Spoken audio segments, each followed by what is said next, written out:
Haven't shaved, but that's fine. Alrighty dighty. I think as anyone who's tried meditating can relate to, if there's something that needs to be said that's on your mind, sometimes it helps to write it down, get it out of your system and write it down, or make a video, make a live stream.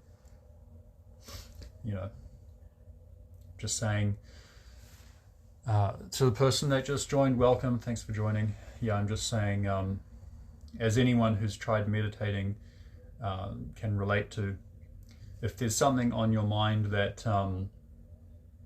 needs to be said, then it's better, you write it down for future reference, or make a live stream and and speak it out, and then it'll be easier to meditate after that, once you've said what needs to be said, so it's not like right there on the edge of your mind, as I'm sure people can relate to. So then you're probably wondering what it is that I need to say. So yeah, I would like to first thanks to the people on X that I've connected with, so far, and to the people that I've been speaking with the most so far, and to the Breakfast Club, to the Order from Chaos Club, to the Asylum, and to the people who are doing a really awesome job of of managing those groups and those communities. I love you guys. Thank you.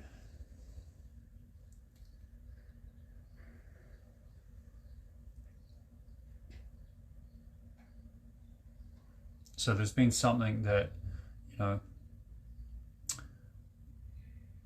guess if I was a Christian, I would say it like, I've been praying for wisdom to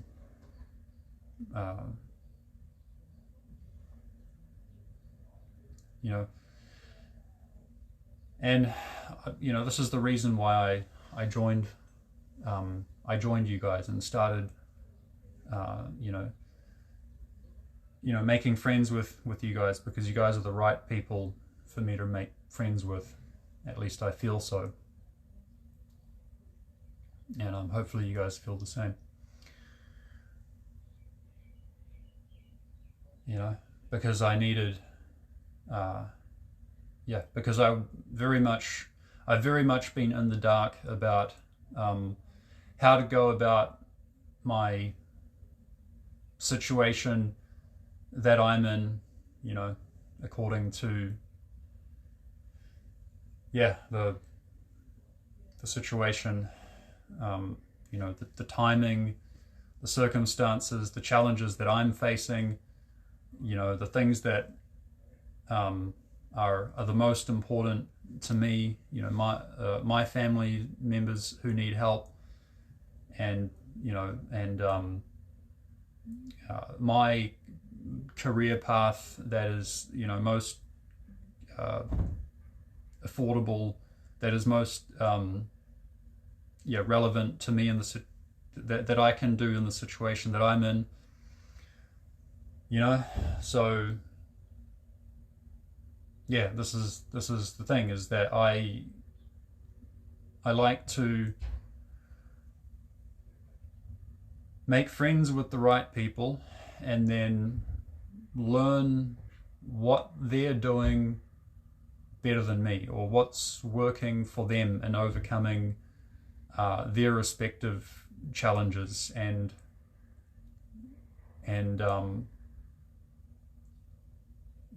what works for them in their respective martial art, or their respective line of duty, or their respective discipline that they do, you know.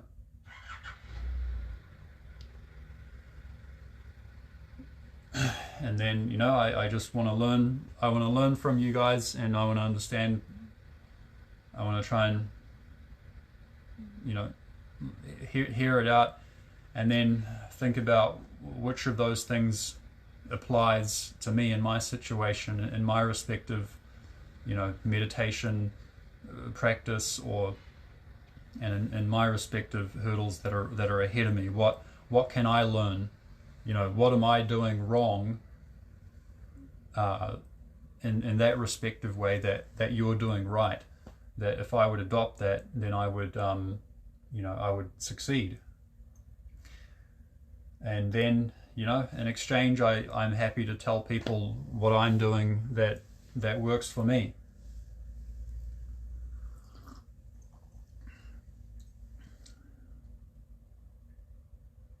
Yeah. So one of the biggest challenges that I've been faced with here in New Zealand, you know, it's that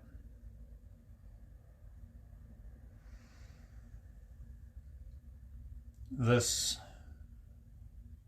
political system here in New Zealand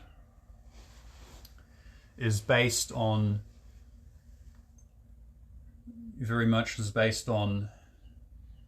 historic inequalities and past regret that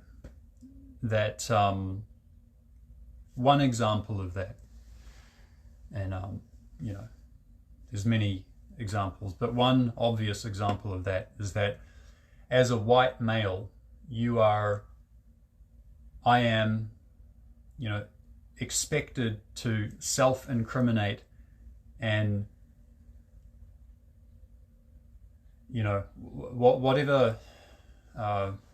whatever deal I have to make with anyone, pretty much even most interactions that I have with people, whether it's a relationship with a girl, or it's it's at a job interview, or so many things. It's just been really ingrained into the Kiwi psyche of New Zealanders, and so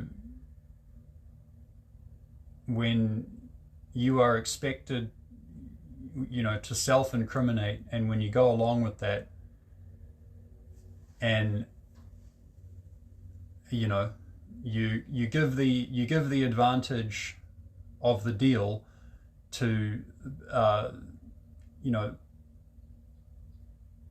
you leave the advantage of the deal to the mercy of what emotions people are going through, that's based on historic inequalities and things, right? So obviously, one example of that's going on here in New Zealand is the Maori people, or the Maori people, and perhaps is a better way, more accurate way to say it in their language, the Māori, or the Maori, the Maori people. So however is the best way to pronounce that.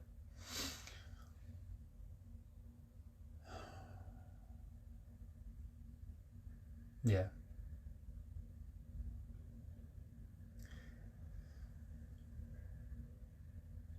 And so it's all based on having to self-incriminate ourselves.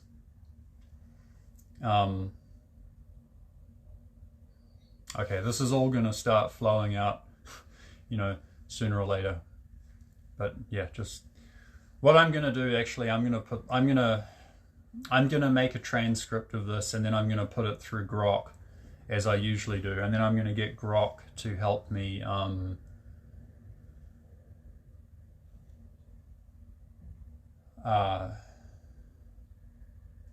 to sum all this up in a digestible, you know, in a digestible, professional, simple way. So Grok, you're gonna please help me do this with this transcript.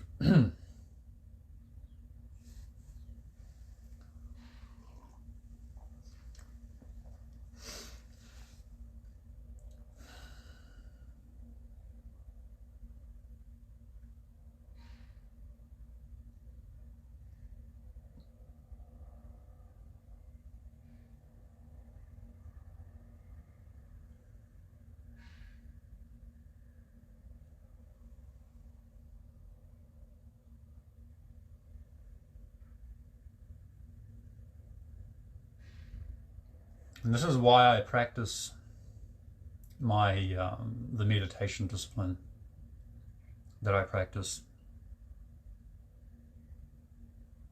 is because if I would just rely on, you know, the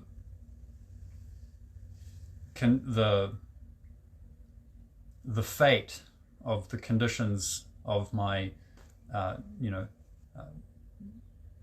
genetics and what I've inherited, you know, so far, including the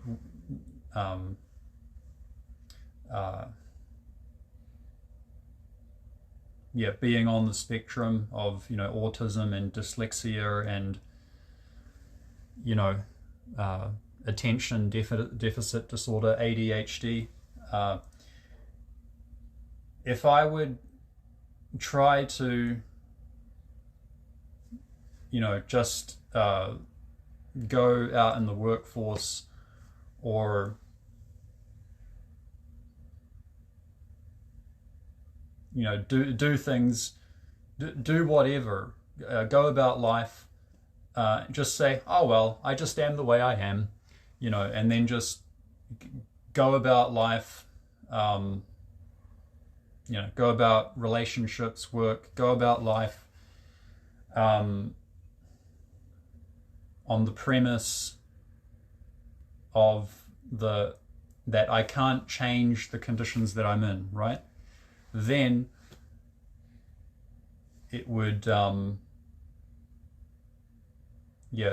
fate would, then my fate would be a negative thing. I would be restricted by that. But because I have the thing is, in life, at least if you look at the Taoist tradition or even the Buddhist tradition, or a lot of transformational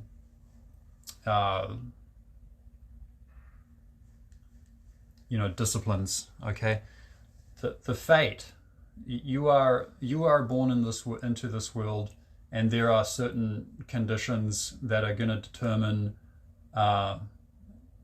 what type of girlfriend you're going to be able to get, what type of job you're going to be able to get, how your tonality is going to sound, how attractive you're going to be, how the fate is going to determine certain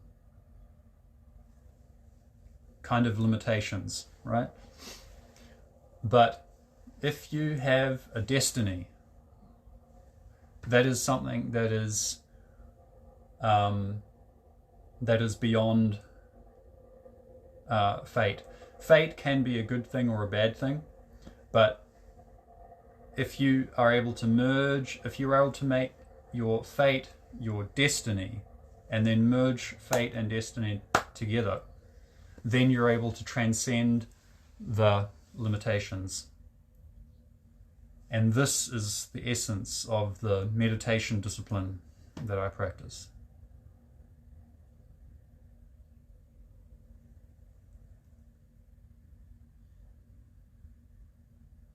So that's why I love doing it.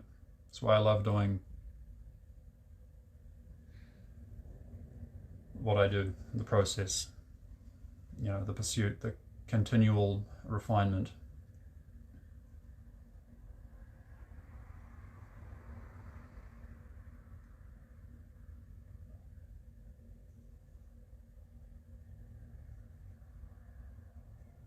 Because it's limitless.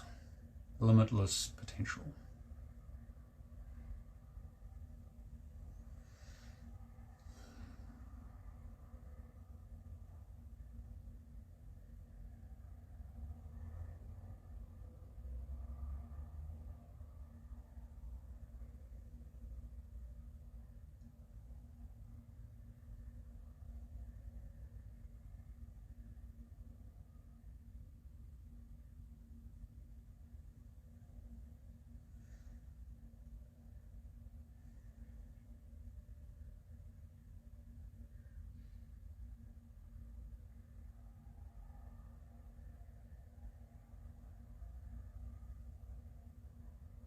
All right, so Grok, as you're aware, I started out talking about the obstacles that I'm facing, and also Grok, we've been over this, right? We've established this about the hurdles that I'm facing, what I explained at the start of this transcript.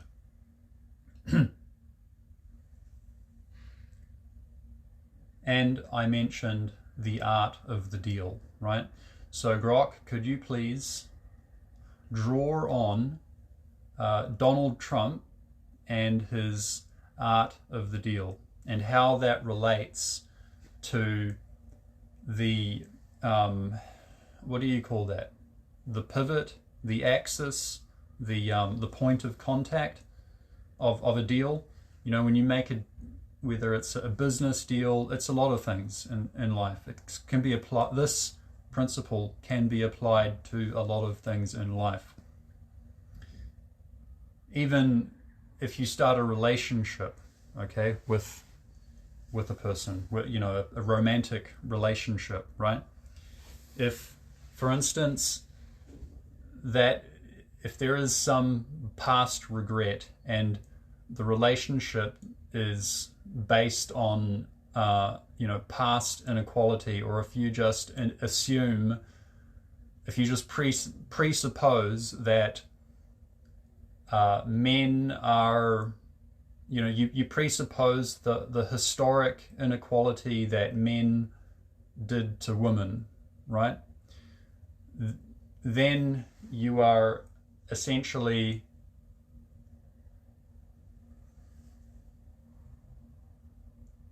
you're essentially saying to the woman that, like, how is a woman supposed to feel comfortable to be fully honest with a man if she presupposes that the man is inherently out to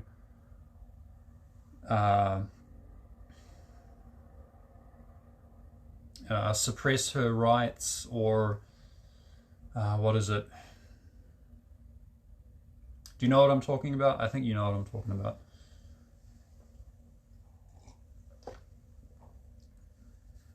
Yeah, so if you base that on past inequality in that way, historic inequality, and then the man is self-incriminating himself, and then the starting point of that relationship, it's, isn't that inherently flawed?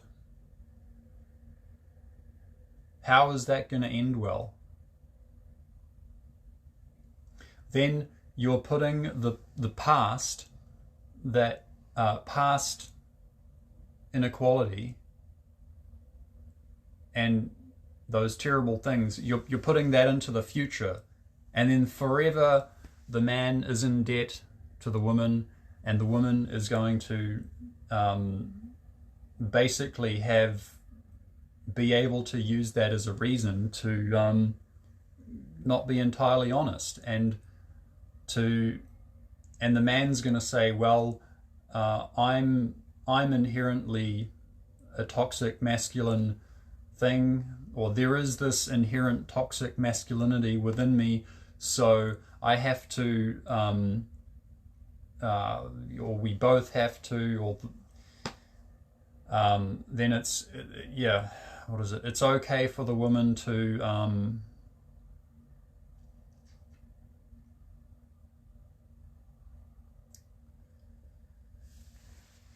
you know, when she feels those negative emotions about the historic inequality, then in order to appease those negative emotions, then she's allowed to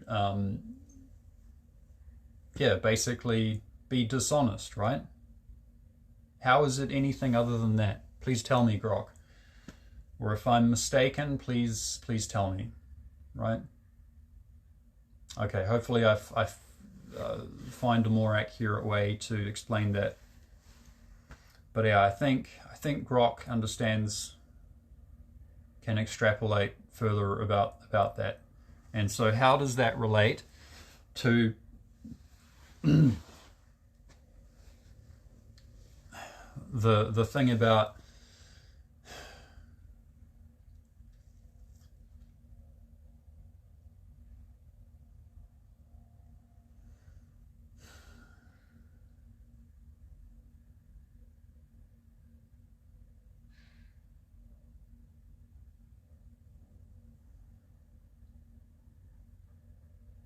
all right, I'm just going to let it come to me.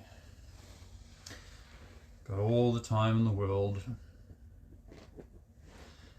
Anyway, I'll make a transcript, and then Grok can help me spruce it up, and then I'll read it, and then Grok will help me out, and then I'll make an even better video next time.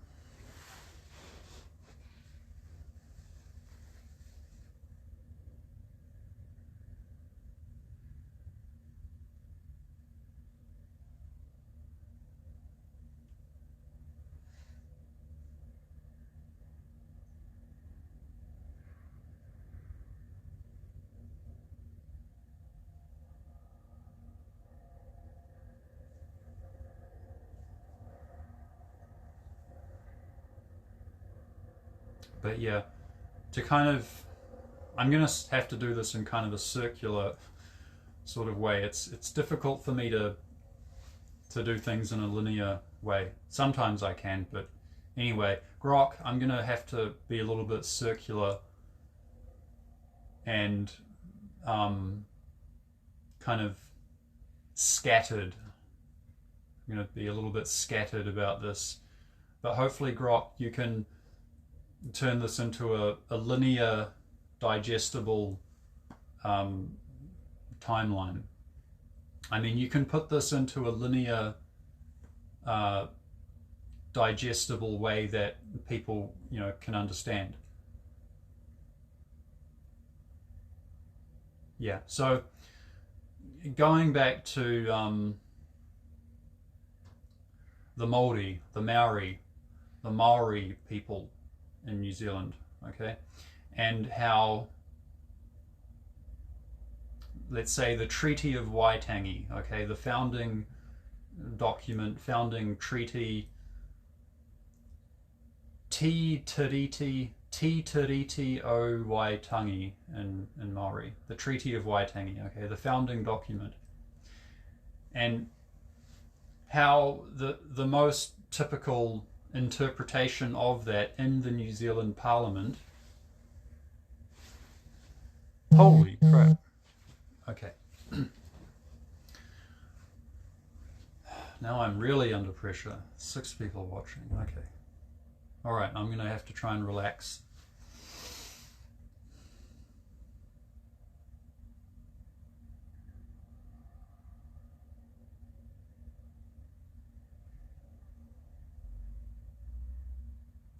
So the Treaty of Waitangi, the founding document of the New Zealand, that New Zealand is constitutionally based on, our version of our constitutional framework, or whatever they call it, right? But the most common interpretation of that, it's that, yeah, it's based on historic inequality, right, Grok? Okay, Grok, can you please, like, talk about how this relates to everything I've been saying, relevant to the hurdles that people like me are facing? But not only people like me, I mean, a lot of the hurdles and issues that Maori people or Chinese people or Indian people or whoever in New Zealand is facing, the limitations that they're facing, it's because of this problem, right? So think about how that is, please, Grok.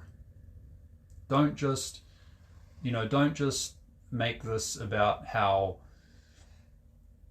it's just this white male who, wants to get ahead and is just trying to use Grok to fight the system. No, I'm not.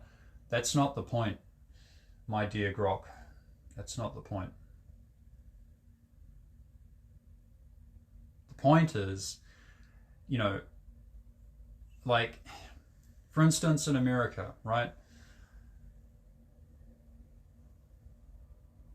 The founding fathers, they based their constitution on something which is timeless. It's not based on any past inequality or any past regrets.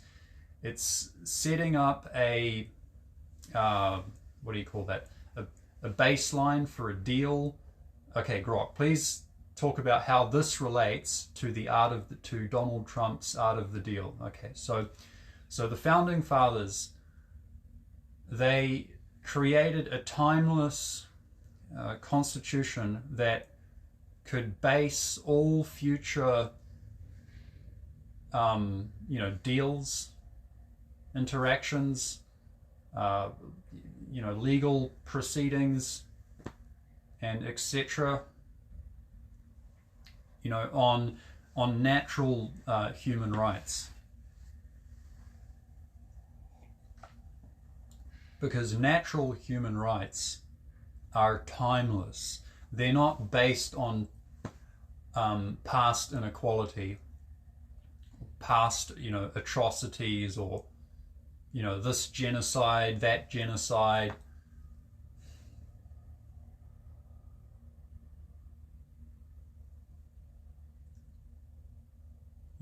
Black slaves who were bought from Africa, sold to the slave owners by,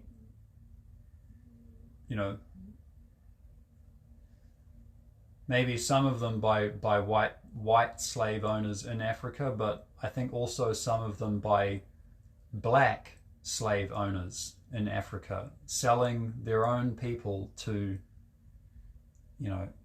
be slaves, as that was already practiced, right? So we can go into all that crap, and we can look into, so many different things. And if we look at other situations, there have also been situations where white people were enslaved by black people, or by Muslims, or by Islamic caliphates, right? Please go into all that, please, Grok, and help me set up the foundation for this, such that we can really understand and appreciate the timeless nature of the Constitution, which is based on natural human rights.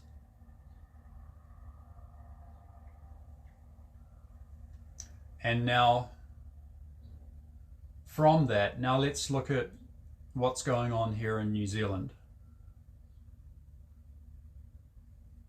with our constitutional framework, the Treaty of Waitangi, basing itself on historic inequalities that were committed against the Maori people, and leaving out,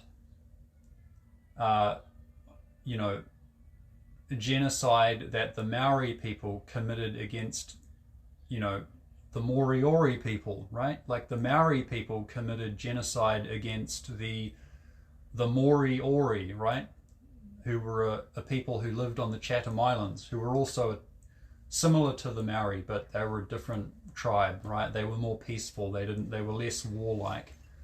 So unfortunately, they didn't have the skills to defend themselves, or they didn't believe in self-defense or war, whatever it was. But my dear friend Grok, please help explain that and sum that up in a way that's relevant to this.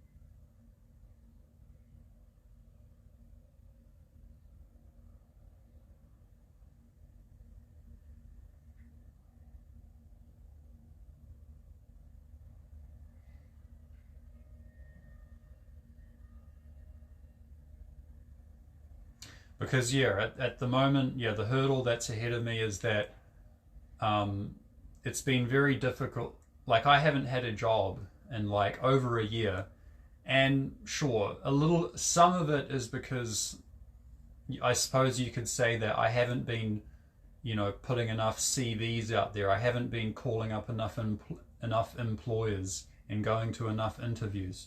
Sure, okay, but another part of it, which I would say is possibly the most dominant, the most dominant reason for why I haven't had a job is because I refuse to self-incriminate.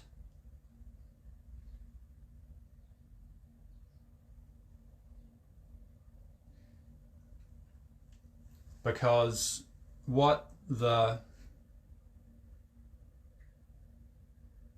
because there's a huge momentum in New Zealand, right, Grok, of this interpretation of what is the constitutional foundation of New Zealand, and how it's based on this multiculturalism, which means that there's no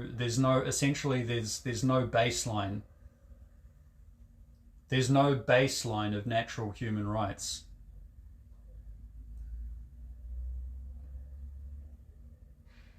It's based on this idea of cultural sensitivity, where you can't, don't say anything to upset the Chinese, don't say anything to upset the Maori, don't say anything to upset the Indians, don't say anything to upset whoever,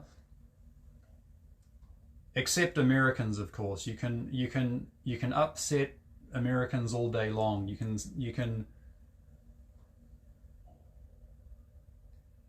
right? So there's just this presupposition within New Zealand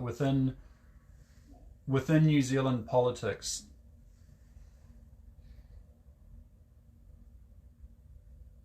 and building on that, a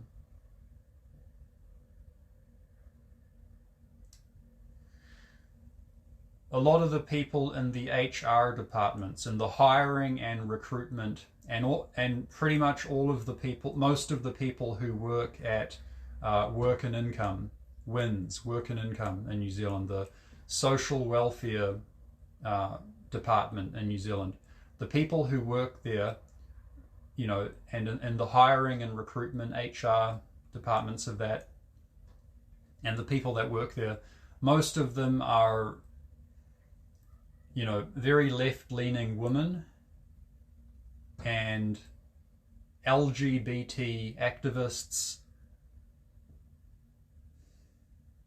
and, you know, people who go along with basing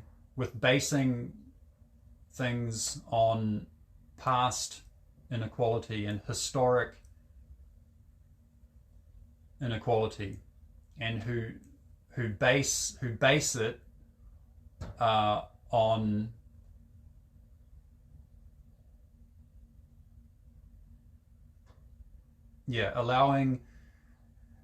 allowing everyone to take out their anger, their emotions on white males, essentially. And I don't know what argument you can make to say that this isn't true, because I've been in multiple job interviews and what do you call that, hiring, you know, when you the employer or the person who represents the company stands up in front of the whiteboard or the projector and tells and you know, has all the potential employees around a table, and then they tell them about the values of this company and, you know, what they can hope to expect, who they're looking for, etc., etc. And then, you know, I've had this happen multiple times where I was one of the potential employees seated around that table, and then the person who's representing the company is some very left-leaning woman who's saying directly, yeah, we're trying to get rid of all the males, you know, and that's talking about diversity, equity, inclusion, and making it very clear that, you know, you have to align with all these things. If you're a white male, you have to self-incriminate. Otherwise, we will not hire you. Like, I don't know any other way to say it, but that's what it is. So I haven't had a job now for like over a year. So how is that not the main reason why I haven't had a job? I've been sending many CVs out. I've been calling employers. But clearly, because of all these very left-leaning women and LGBT activists and, you know, progressive activists and self-incriminating self-incriminating white liberals, right? Self-incriminating white liberals. You know, and LGBT activists who have been put in those hiring and recruitment positions, you know, they're looking at my social media posts, and when they see that I'm pro constitutional America, I'm pro USA, I have you know, I hang out with you know, veterans and people who understand the natural human rights, and I'm pro individual liberty. As soon as they see that, they say, well, this guy's not the right fit. And that is one of the main reasons, possibly it's the main reason why I haven't had a job in over a year. Because I refuse to self-incriminate. Because according to the art of the deal, if, you know, when you make a deal, you have to have a what is that? A pivot, a point of contact. Help me out here, Grok. Grok, please. Yeah, draw on Donald Trump's The Art of the Deal and explain clearly what this is, right? If you can make a deal where I can cooperate with you, you can cooperate with me on the terms of basic human rights, timeless human rights that only looks to the future, there's no past regrets. I'm not saying, well, because you're part of this religious denomination, or you're from this country who historically did this to my people, so now I have to base the deal on that, etc., etc. No, Donald Trump knows this, right? And that's how he makes deals. He bases it on timeless human rights principles that only looks to the future, right? The past, death, it's something that we have to let go of. So, yeah, so Grok, please help me. Please help me, Grok, because I need to